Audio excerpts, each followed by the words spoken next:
Okay, we're in the garden again. I just wanted to give you another update. So the carrots have started sprouting. I'll have to thin them out once they get going here a little bit better. But yeah, things are taking off.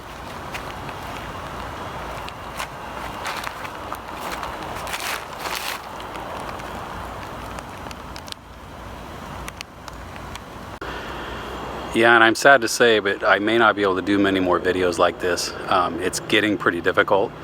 You know, I go to the store now and it's like I can barely even go and buy milk anymore. People just keep approaching me.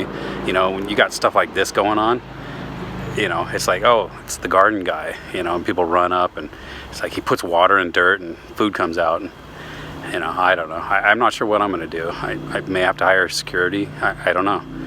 But anyways, and you know, what am I supposed to do? If they're going to throw a parade for me, am I supposed to say no? I mean, really? I don't know. Anyways, I'll have to deal with that as it comes up. Anyways, wanted to get back to you guys and show you what's going on.